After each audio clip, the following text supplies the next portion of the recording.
എല്ലാവർക്കും നമസ്കാരം. പ്രമുഖ വ്യവസായിയും പ്രസിദ്ധമായ ചില TV ഷോകൾ സ്പോൺസർ ചെയ്ത് നമുക്ക് ഏവർക്കും പരിചിതനായ ഡോക്ടർ CJ റോയിയുടെ പ്രതീക്ഷിതമായ ദേഹവിയോഗം ഏവരെയും ഞെട്ടിച്ചിരിക്കുകയാണല്ലോ. ഈ ഒരു അവസരത്തിൽ അദ്ദേഹത്തിൻ്റെ ഒരു ജീവിത യാത്രയിലൂടെ പോവുകയും ജീവിതത്തിലെ സംഭവങ്ങളെ ആസ്പദമാക്കി അദ്ദേഹത്തിൻ്റെ ജനന ഗ്രഹനിലയെ ഒന്ന് അവലോകനം ചെയ്യുകയും അതിൽ നിന്ന് നമുക്ക് പഠിക്കാവുന്ന ചില പാഠങ്ങൾ എനിക്ക് തോന്നിയവ നിങ്ങളുമായിട്ട് പങ്കുവയ്ക്കുകയുമാണ് ഈ ഒരു വീഡിയോയിലൂടെ ഉദ്ദേശിക്കുന്നത്. കേരളത്തിൽ ജനിച്ച ശ്രീ ചിരിയങ്കണ്ടത്ത് ജോസഫ് റോയ് എന്ന അദ്ദേഹം ബാംഗ്ലൂരിലേക്ക് ചെറുപ്പത്തിൽ തന്നെ താമസം മാറി. അവിടെ അദ്ദേഹം ബാംഗ്ലൂരിലെ സെൻറ്റ് ജോസഫ്സ് ഇന്ത്യൻ ഹൈസ്കൂളിലാണ് പഠിച്ചത്. ഈ ഒരു സ്കൂൾ അദ്ദേഹത്തിൻ്റെ ആദ്യകാലങ്ങളെ രൂപപ്പെടുത്താൻ സഹായിച്ചു. ചെറുപ്പം മുതലേ റോയ് പഠനത്തിൽ താല്പര്യം പ്രകടിപ്പിച്ചു. പഠിക്കാൻ മിടുക്കനായിരുന്ന അദ്ദേഹം കൂടുതൽ വിദ്യാഭ്യാസത്തിനായിട്ട് മെക്കാനിക്കൽ എഞ്ചിനീയറിംഗ് പഠിച്ചു. ഈ മേഖലയിൽ ബിരുദം നേടി. ഇത് അദ്ദേഹത്തിൻ്റെ പ്ലാനിങ്ങിലും നിർമ്മാണത്തിലും കഴിവുകൾ നൽകി. പിന്നീട് അദ്ദേഹം ഉന്നത പഠനത്തിനായിട്ട് യൂറോപ്പിലേക്ക് പോയി. ഫ്രാൻസിലും സ്വിറ്റ്സർലൻഡിലും പഠിച്ചു. സ്വിറ്റ്സർലൻഡിൽ സൂറിച്ചിലെ SBS ബിസിനസ് സ്കൂളിൽ നിന്ന് ബിസിനസ് അഡ്മിനിസ്ട്രേഷനിൽ ഡോക്ടറേറ്റ് നേടി. കമ്പനികളെ എങ്ങനെ നന്നായി നടത്താമെന്നതിലാണ് ഈ ബിരുദത്തിലൂടെ അദ്ദേഹത്തിന് കൈവന്നത്. കഠിനാധ്വാനിയായ അദ്ദേഹം വ്യത്യസ്ത രാജ്യങ്ങളിൽ ബിസിനസ്സുകൾ എങ്ങനെ പ്രവർത്തിക്കുന്നുവെന്ന് കണ്ടു. ഇത് പിൽക്കാല ജീവിതത്തിൽ അദ്ദേഹത്തെ സഹായിച്ചു. ആഗോള വിപണികളെക്കുറിച്ചും റോയ് പഠിച്ചു. എഞ്ചിനീയറിംഗ് പരിജ്ഞാനം ബിസിനസ് ആശയങ്ങളുമായി അദ്ദേഹം ഇടകലർത്തി. ഇത് അദ്ദേഹത്തിനെ വെല്ലുവിളികൾക്ക് സജ്ജമാക്കി. അദ്ദേഹത്തിൻ്റെ അമ്മയാണ് അദ്ദേഹത്തിന് ജീവിതത്തിൽ ഒട്ടേറെ സ്വാധീനം ചെലുത്തിയിട്ടുണ്ട്. അമ്മ റിയൽ എസ്റ്റേറ്റിൽ വീടുകൾ നിർമ്മിക്കുന്നതിലെ സാധ്യതകൾ പറഞ്ഞ് മനസ്സിലാക്കി ആ ഒരു രംഗത്ത് നിന്നിരുന്ന അവരിൽ നിന്ന് കൂടുതൽ അറിവുകൾ നേടി ഔദ്യോഗിക ജീവിതം ആരംഭിച്ചു. ഇങ്ങനെ ഈ ഒരു HP എന്നറിയപ്പെടുന്ന വലിയ കമ്പനിയിൽ ചേർന്നു അദ്ദേഹം. അവിടെ പ്ലാനിംഗ് മാനേജരായിട്ട് ജോലി ചെയ്തു. 1990കളിലായിരുന്നു ഈ ജോലി. HP ഒരു ഫോർച്യൂൺ 500 സ്ഥാപനമാണ്. വലിയ തോതിലുള്ള പ്രവർത്തനങ്ങളെക്കുറിച്ച് റോയ് അവിടെ നിന്ന് പഠിച്ച് മനസ്സിലാക്കി. ടീമുകൾ എങ്ങനെ ഒരുമിച്ച് പ്രവർത്തിക്കുന്നുവെന്ന് അദ്ദേഹം കണ്ടു. ഒരു വലിയ ഗ്രൂപ്പിനുള്ളിൽ നിന്ന് ബിസിനസ് മനസ്സിലാക്കാൻ അദ്ദേഹം ഈ ഒരു അവസരം പ്രയോജനപ്പെടുത്തി. 1997 റോയ് HP വിട്ടു. സ്വന്തമായി ഒരു വഴി തുടങ്ങണമെന്ന് അദ്ദേഹം ആഗ്രഹിച്ചു. മാനേജ്മെൻറ്റിനെ കുറിച്ച് കൂടുതൽ അറിയാൻ അദ്ദേഹം MBA നേടി. തുടർന്ന് 2005 അദ്ദേഹം കോൺഫിഡൻറ്റ് ഗ്രൂപ്പ് സ്ഥാപിച്ചു. 6 പങ്കാളികളും 100 കോടി രൂപയും ചേർന്നാണ് അദ്ദേഹം അത് ആരംഭിച്ചത്. റിയൽ എസ്റ്റേറ്റിലാണ് കമ്പനി ആരംഭിച്ചത്. ആദ്യം ആസ്ഥാനം ദുബായിലായിരുന്നു. പിന്നീട് അത് ഇന്ത്യയിലേക്ക് വളർന്നു. കോൺഫിഡൻറ്റ് ഗ്രൂപ്പ് വീടുകളും മറ്റ് സ്ഥലങ്ങളും നിർമ്മിക്കുന്നതിലായിരുന്നു ശ്രദ്ധ കേന്ദ്രീകരിച്ചത്. കമ്പനിക്ക് കടബാധ്യത ഇല്ലെന്ന് റോയ് ഉറപ്പുവരുത്തി. അതായത് അവർ വായ്പകളിലല്ല, സ്വന്തം പണം ഉപയോഗിച്ചാണ് കമ്പനി നിലനിന്ന് വന്നത്. റിയൽ എസ്റ്റേറ്റിൽ ഈ മാതൃക അപൂർവമായിരുന്നു. 19 വർഷത്തിനിടെ ഗ്രൂപ്പ് 165-ലധികം പ്രോജക്റ്റുകൾ പൂർത്തിയാക്കി. 43 ദശലക്ഷം ചതുരശ്ര അടിയിലധികം സ്ഥലം ഇവർ നിർമ്മിച്ചു. 15,000-ലധികം ഉപഭോക്താക്കൾക്ക് വീടുകൾ ലഭിച്ചു. ബാംഗ്ലൂർ, കൊച്ചി, കേരളത്തിലും കർണാടകയിലുമുള്ള മറ്റ് സ്ഥലങ്ങളിലുമൊക്കെ പദ്ധതികൾ അവർ രൂപകൽപ്പന ചെയ്തു. UAE-യിലും USA-യിലുമൊക്കെ അവർ ജോലി ചെയ്തു. ഇങ്ങനെ റോയ് നിർമ്മാണത്തിൽ പുതിയ ആശയങ്ങളൊക്കെ കൊണ്ടുവന്നു. അത് ചില പ്രോജക്റ്റുകൾക്ക് ക്രിസിൽ 7 സ്റ്റാർ പോലുള്ള ഉയർന്ന റേറ്റിങ്ങുകൾ വരെ ലഭിച്ചു. ഇത് ഗുണനിലവാരം കാണിക്കുന്നതുമാണ്. കമ്പനിയുമൊക്കെ വളർന്ന് ഹോട്ടലുകളിലൂടെയും ഹോസ്പിറ്റാലിറ്റിയിലേക്കും ഒക്കെ ഇദ്ദേഹം പ്രവേശിച്ചു. റോയ് വിനോദ രംഗത്തേക്കും കടന്നു. മോഹൻലാലിനൊപ്പം 2010 കാസനാവ പോലുള്ള സിനിമകൾ അദ്ദേഹം നിർമ്മിച്ചു. കന്നഡയിലും മലയാളത്തിലും ബിഗ് ബോസ് പോലുള്ള ഷോകൾ അദ്ദേഹം സ്പോൺസർ ചെയ്ത് അദ്ദേഹം ജനപ്രിയനായി എന്നുള്ളതുമാണ് വാസ്തവം. സ്ലോവാക് റിപ്പബ്ലിക്കിൻ്റെ ഓണററി കോൺസലായി റോയ് സേവനമനുഷ്ഠിച്ചു. ഈ പദവി അദ്ദേഹത്തെ അന്താരാഷ്ട്ര പ്രവർത്തനങ്ങളുമായി ബന്ധിപ്പിച്ചു. അദ്ദേഹത്തിൻ്റെ ഗ്രൂപ്പ് വിശ്വാസത്തിന് പേരുകേട്ടതായി മാറി. അവർ പദ്ധതികൾ കൃത്യസമയത്ത് എത്തിച്ചു. ജീവകാരുണ്യ പ്രവർത്തനങ്ങളിലും റോയ് വൈദ്യസഹായമൊക്കെ നൽകി. അദ്ദേഹത്തിൻ്റെ സ്ഥാപനം ഹാർട്ട് സർജറിയിലെയും ഡയാലിസിസ് ക്യാമ്പുകൾക്കുമൊക്കെ പിന്തുണ നൽകി. അവർ സ്കോളർഷിപ്പുകൾ നൽകി. ദരിദ്രർക്ക് വീടുകൾ പുനർനിർമ്മിച്ചു. സമൂഹത്തോടുള്ള അദ്ദേഹത്തിൻ്റെ കരുതൽ ഇത് പ്രകടമാക്കുകയും ചെയ്യുന്നു. ചെറുതായി തുടങ്ങി വലുതായി വളരുന്നതിനെക്കുറിച്ചാണ് അദ്ദേഹത്തിൻ്റെ കരിയർ പഠിപ്പിക്കുന്നത്. കോൺഫിഡൻറ്റ് ഗ്രൂപ്പ് അദ്ദേഹത്തിൻ്റെ പ്രധാന നേട്ടമായി തന്നെ നിലകൊള്ളുന്നു. CJ റോയിയുടെ വ്യക്തിപരമായ ജീവിതം പറയുകയാണെങ്കിൽ അദ്ദേഹത്തിന് ലിനി റോയ് എന്ന അദ്ദേഹത്തിൻ്റെ ഭാര്യ അദ്ദേഹത്തെ ബിസിനസ്സിൽ കൂടുതൽ സഹായിച്ചു. രോഹിത് എന്ന മകനും റിയ എന്ന മകളുമാണുള്ളത്. നല്ല ഒരു കുടുംബജീവിതം തന്നെയായിരുന്നു അദ്ദേഹത്തിന് ഉണ്ടായിരുന്നത്. റോയ്ക്ക് കാറുകളിലോടുള്ള ഹരം വളരെ കൂടുതലായിരുന്നു. സോഷ്യൽ മീഡിയയിൽ റോയ് വളരെ സജീവമായിരുന്നു. ഇൻസ്റ്റാഗ്രാമിൽ അദ്ദേഹത്തിന് 1.3 ദശലക്ഷം ഫോളോവേഴ്സ് ഉണ്ടായിരുന്നതായിട്ട് അറിയാൻ കഴിയുന്നു. തൻ്റെ ജീവിതത്തെയും ജോലിയെയും കുറിച്ചുള്ള റീലുകൾ അദ്ദേഹം പങ്കിട്ടു. അദ്ദേഹത്തിൻ്റെ ശൈലി കാഷ്വലായിരുന്നു, പക്ഷേ ഊർജ്ജസ്വലമായിരുന്നു. ആളുകൾ അദ്ദേഹത്തെ ഒരു നല്ല വ്യക്തിയായി തന്നെയാണ് കാണുന്നത്. ഒരുപാട് പേർക്ക് ജീവിതം അദ്ദേഹം കരുപിടിപ്പിച്ച് കൊടുത്തിട്ടുണ്ട്. വളരെ ആസ്തിയുള്ള അദ്ദേഹം 2026 ജനുവരി 30 അദ്ദേഹത്തിൻ്റെ ആസ്ഥാനത്തുണ്ടായ ഒരു ആദായനികുതി റെയ്ഡിനെ തുടർന്ന് സ്വയം വെടിവെച്ച് മരിക്കുകയാണ് ഉണ്ടായത്. ഇദ്ദേഹത്തിൻ്റെ ജീവിതത്തെ ആസ്പദമാക്കി അദ്ദേഹത്തിൻ്റെ ജനനഗ്രഹനില അപഗ്രഥനം ചെയ്യാൻ ശ്രമിക്കാം. ഇദ്ദേഹം 1969 ഫെബ്രുവരി 12 രാവിലെയാണ് ജനനം. തൃക്കേട്ട നക്ഷത്രജാതനായ ഇദ്ദേഹത്തിൻ്റെ ജനനത്തിൽ ചന്ദ്രൻ ഗണ്ടാന്ത ചന്ദ്രനാണെന്ന് കാണാം. ഗണ്ടാന്തത്തിൽ ജനിക്കുന്ന പുരുഷൻ ജീവിക്കുന്ന പക്ഷം ആന, കുതിര മുതലായ വാഹനങ്ങളും സമ്പത്തുക്കളും ഉള്ളവനും രാജാവോ രാജതുല്യനോ ആയി ഭവിക്കുമെന്നാണ് ആചാര്യന്മാർ പറഞ്ഞിരിക്കുന്നത്. അതുപോലെ തന്നെ തൃക്കേട്ട നക്ഷത്രത്തിൽ ജനിക്കുന്നവൻ സന്തുഷ്ടിയും സംതൃപ്തിയും ധർമ്മകാര്യങ്ങളിൽ താല്പര്യവും ഏറ്റവും ക്രൗര്യവും കോപവും ഉള്ളവനായും തേജസ്വിയായും സംഘപ്രധാനിയായും രാജസമ്മതനായും ബുദ്ധിമാനായും ഭവിക്കും എന്നുമുണ്ട്. അപ്പോൾ ഇദ്ദേഹത്തിൻ്റെ ജീവിതത്തെ വെച്ച് നോക്കിയാൽ ഈ വക കാര്യങ്ങളെല്ലാം നമുക്ക് കാണുകയും ചെയ്യാം. അദ്ദേഹത്തിൻ്റെ കാറുകളോടുള്ള കമ്പം പ്രസിദ്ധമാണല്ലോ. അതുപോലെ തന്നെ സ്വകാര്യ ജെറ്റ് ഉൾപ്പെടെ അനേകം വില കൂടിയ വാഹനങ്ങൾ അദ്ദേഹത്തിൻ്റെ ആസ്തിയുടെ ഭാഗമാണ്. ഇനി ഈ ഗണ്ടാന്ത ചന്ദ്രനെ തന്നെ നമ്മളൊന്ന് ശ്രദ്ധിച്ചാൽ കാണാം. ഈ ചന്ദ്രൻ നീചാവസ്ഥയിലാണ്. എന്നിരുന്നാൽ പോലും ഇത് നീചഭംഗ രാജയോഗം ചെയ്തു നിൽക്കുന്നു എന്ന് കാണാം. അതായത് രുചകയോഗം ചെയ്ത കുജൻ ഈ ചന്ദ്രൻ്റെ കൂടെയുണ്ട്. അപ്പോൾ ഈ ചന്ദ്രദശയും കുജദശയും ഇദ്ദേഹത്തിനെ ഉയർച്ചയുടെ പടവുകളിൽ എത്തിച്ചു എന്ന് നമുക്ക് കാണാം.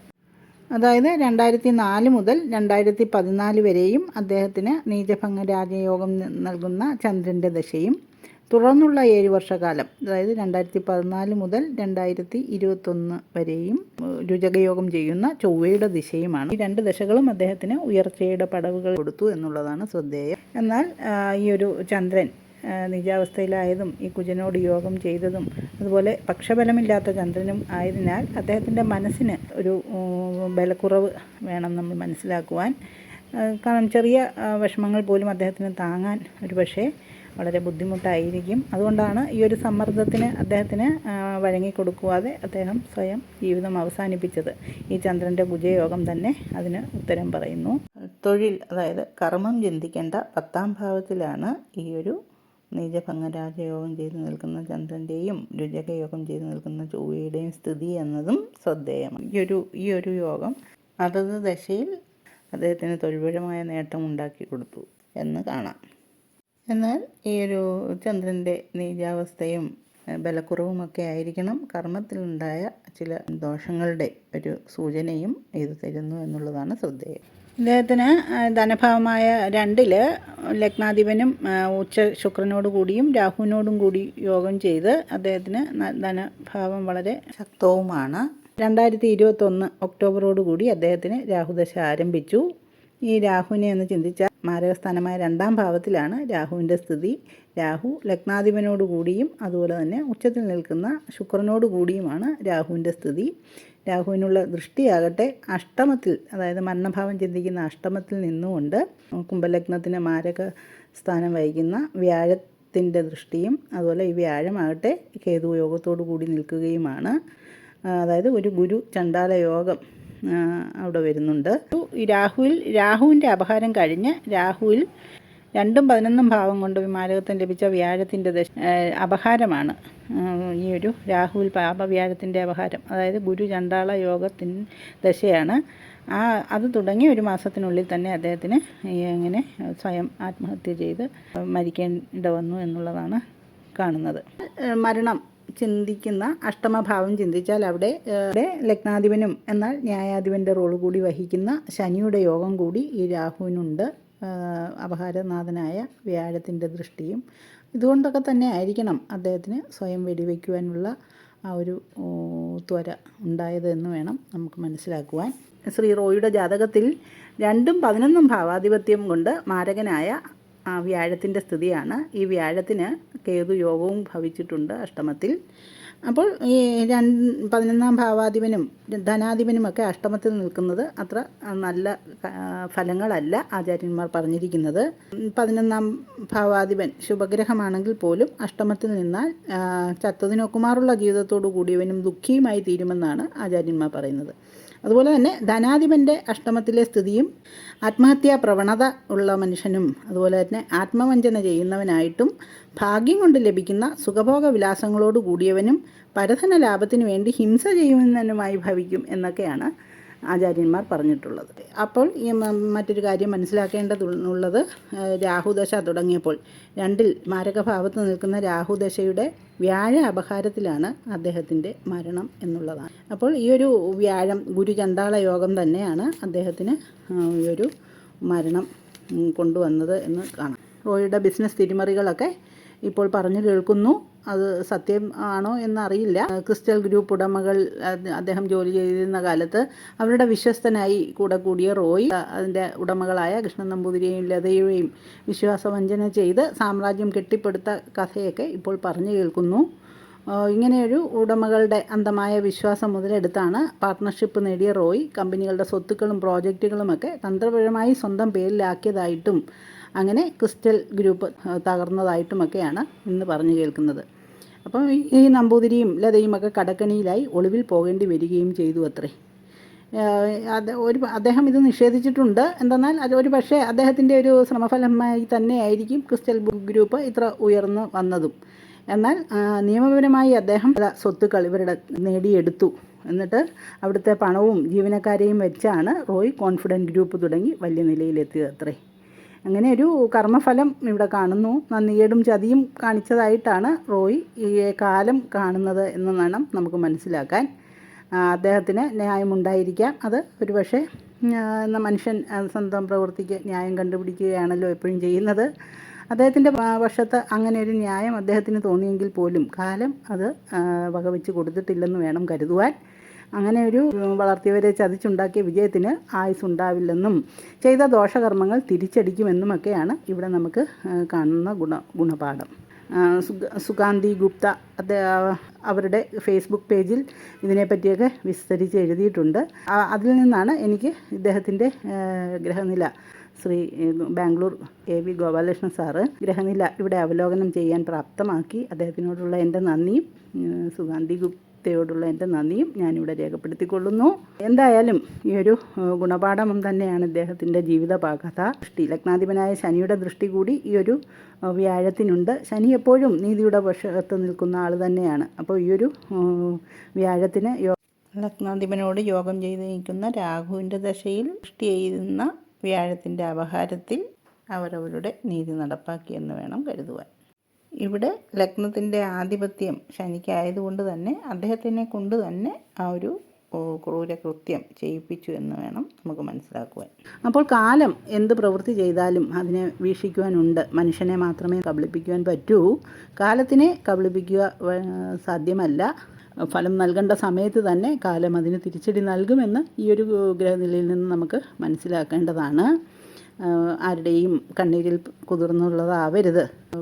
കെട്ടിപ്പൊക്കുന്ന സാമ്രാജ്യം ഓരോരുടെ അധ്വാനത്തിൽ വളരെ പ്രാപ്തിയുള്ളവനായിരുന്നു ഡോക്ടർ CJ റോയ്. അദ്ദേഹത്തിന് ഒരു പക്ഷേ എന്തുകൊണ്ടോ ബ്രാഹ്മണ ശാപം ഏൽക്കേണ്ടി വന്നു എന്ന് തന്നെ നമുക്ക് തോന്നുന്നു. ഈ ഒരു ഗ്രഹനിലയും അവലോകനം ചെയ്യുമ്പോൾ അതിലെന്തൊക്കെയോ വാസ്തവമുണ്ടെന്ന് തന്നെയാണ് ഇവിടെ കാണുന്നത്. ഈ ഒരു ബ്രാഹ്മണ ശാപത്തിൻ്റെ ഫലവും അതുപോലെ തന്നെ അത് ഒരു ഗുരുചണ്ഡാള യോഗത്തിൻ്റെ സമയത്ത് തന്നെ സംഭവിച്ചു എന്ന് കാണാം. പാപഗ്രഹമായ ഗുരുവും തൻ്റെ പ്രധാന 3 ശത്രുഗ്രഹങ്ങളും അതായത് ശുക്രൻ, ശനി, രാഹു എന്നിവയും കന്നിയിലും മീനത്തിലും നിന്ന് പരസ്പരം ദൃഷ്ടി ചെയ്യുന്ന ജാതകമാണ്. ഉച്ചശുക്രൻ, രാഹു, ശനി ഈ ഗ്രഹങ്ങൾ മീനത്തിൽ ധനഭാവമായ 2ൽ യോഗം ചെയ്യുന്നു. അത് അനധികൃതമായ സ്വത്തും ആഡംബരവും എല്ലാം ഉണ്ട് ഇവിടെ. അഷ്ടമത്തിലേക്ക് ഏത് യോഗം ചെയ്ത ഗുരു ആയുസ് എടുക്കുകയും ചെയ്തു.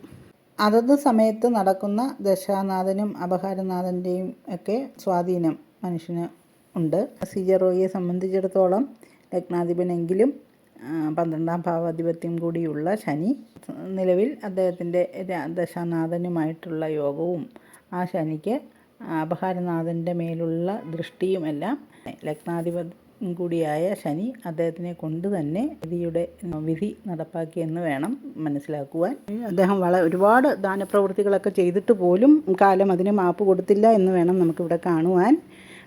ഒരു പക്ഷേ ഇത് സ്വയം മനസ്സിലാക്കിയിരുന്ന് കാണണം റോയ്. അതുകൊണ്ട് തന്നെ അദ്ദേഹം സ്വയം തന്നെ അതിനൊരു ശിക്ഷ കൊടുത്തതാവണം അതുകൊണ്ട് തന്നെ അദ്ദേഹത്തിൻ്റെ മറ്റ് ഉള്ളവർക്കെല്ലാം അദ്ദേഹം ചെയ്ത സത്പ്രവൃത്തികളുടെ ഫലം കിട്ടുമെന്ന് തന്നെ നമുക്ക് പ്രതീക്ഷിക്കാം. മറ്റൊരു കാര്യം മനസ്സിലാക്കേണ്ടതുള്ളത്, ഇങ്ങനെയൊക്കെയുള്ളൊരു വലിയ സാമ്രാജ്യം കെട്ടിപ്പൊക്കുമ്പോൾ എപ്പോഴും ദൃഷ്ടിദോഷം പോലെയുള്ള ദോഷങ്ങൾ വരാനുള്ളൊരു സാധ്യത കണക്കിലെടുക്കണം.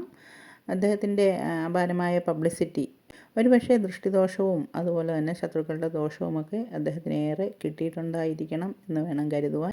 അപ്പോൾ എപ്പോഴും ഇങ്ങനെ ഒരു സാമ്രാജ്യം ഒക്കെ ഉള്ളപ്പോൾ ജ്യോതിഷപരമായ ചിന്ത കൂടി വളരെ അത്യാവശ്യമാണ്. സമയദോഷം വരുമ്പോൾ അതിന് വേണ്ട പ്രതിവിധികൾ മുൻകൂട്ടി തന്നെ എടുക്കേണ്ടതാണ്. ഇങ്ങനെയുള്ള മാരക ദശയും അപഹാരവും ഒക്കെ നടക്കുമ്പോൾ അതിന് വേണ്ട തക്കതായ പ്രതിവിധി ജ്യോതിഷോപദേശം സ്വീകരിച്ച് ചെയ്യേണ്ടതും കൂടിയാണ്. ഇവിടെ ഒരുപാട് നല്ല കാര്യങ്ങൾ സമൂഹത്തിന് വേണ്ടി ചെയ്ത ഡോക്ടർ CG റോയിയുടെ ആത്മാവിന് നിത്യശാന്തി നേർന്നുകൊണ്ട് ഞാൻ എൻ്റെ അവലോകനം നിങ്ങളുടെ മുമ്പിൽ സമർപ്പിക്കുന്നു. ഇത് ഏവർക്കും ഉപകാരപ്പെടുമെന്ന് വിശ്വസിക്കുന്നു. ഉപകാരപ്പെടുകയാണെങ്കിൽ ലൈക്ക് ചെയ്യുകയും ഷെയർ ചെയ്യുകയും സബ്സ്ക്രൈബ് ചെയ്യുകയും ചെയ്യണേ. നിങ്ങളുടെ വിലയിരുത്തലുകൾ കമൻറ്റിൽ രേഖപ്പെടുത്തുകയും ചെയ്യാം. അത് മറ്റുള്ളവർക്കും പ്രയോജനകരമാവും. ജ്യോതിഷപരമായ നിങ്ങളുടെ സംശയങ്ങൾക്ക് എൻ്റെ വാട്സാപ്പിൽ ബന്ധപ്പെടാവുന്നതാണ്. നന്ദി, നമസ്കാരം.